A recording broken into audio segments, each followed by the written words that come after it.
ఏంటి నేను చచ్చిపోతాననుకున్నావా? అమ్మా, అంత మాట అనొద్దమ్మా. నువ్వు లేవన్న ఊహని కూడా నేను భరించలేను. మా అమ్మ నిండు నూరేళ్లు బ్రతుకుతుంది, నా కోసం బ్రతుకుతుంది. నాన్నగారు పోయినా, ఆస్తులు పోయినా, అష్ట కష్టాలు ఎదురైనా మేము ధైర్యంగా బ్రతుకుతున్నామంటే దానికి కారణం నువ్వేనమ్మా.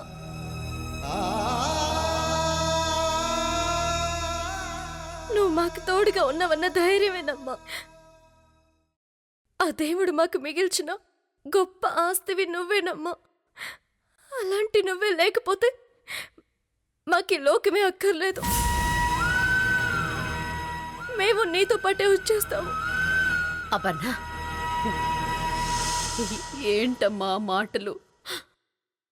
అయినా మిమ్మల్ని వదిలేసి నేను ఎక్కడికి వెళ్తాను? నేను బ్రతుకుతున్నదే మీకోసం. మిమ్మల్ని ఒడ్డుకు చేర్చే వరకు ఈ కట్టె మట్టిలో కలవదమ్మా.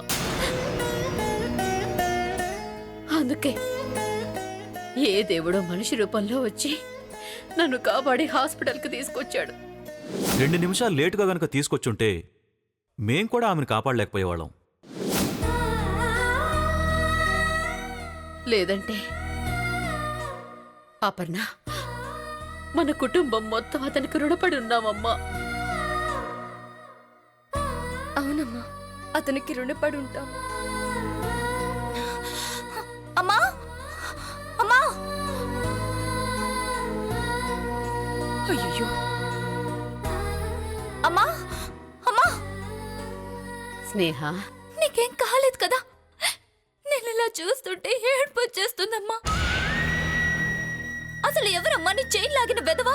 చెప్పు, వెళ్ళి వాడిని చంపేస్తాను. చంపేస్తావులే పిచ్చిదానా. నేను క్షేమంగానే ఉన్నాను కదా, వదిలే. అందుకేనమ్మా నేను ఒంటరిగా వెళ్ళొద్దంది. ఇప్పుడు చూడు ఎంత ప్రమాదం జరిగిందో. మా అదృష్టం బాగుండి నువ్వు క్షేమంగా ఉన్నావు. లేదంటే తలుచుకుంటేనే భయం వేస్తుందమ్మా. అమ్మా, ఇక నుంచి నువ్వు నడిచి వెళ్ళొద్దు. మరి విమానంలో తిప్పుతారా?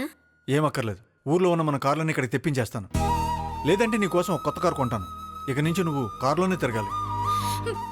అవునమ్మా, ఒంటరిగా అస్సలు వెళ్ళొద్దు. దొంగ వెదవులు ఎక్కువైపోయారు. నిజమే రాజ్యలక్ష్మి గారు, బయటికి వెళ్దామంటేనే భయం వేస్తుంది. ఎట్నుంచి ఏ దొంగ వెదవ వస్తాడో తెలీదు, ఏం లాగుతాడో తెలీదు. పిల్లలు చెప్పినట్టు మన జాగ్రత్తలో మనం ఉండటం మంచిది. ఆపండి. అసలు అత్తయ్యకి దెబ్బలు తగలడానికి కారణం ఆ దొంగ కాదు, నేను.